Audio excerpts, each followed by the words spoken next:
I finally figured out why my Apple TV server identifies itself as a Mac Mini in server admin, and that's because Leopard doesn't have the Apple TV icon. So let's see if this fixes it. This is the icon from Snow Leopard.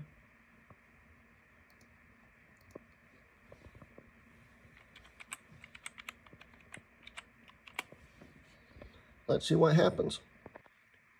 The info plist file had the wrong icon information on it. Let's replace that.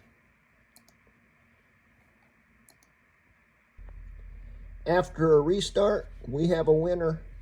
It still has a problem identifying it as a Mac Mini here, but hey, it identifies it as an Apple TV here. That's pretty sweet.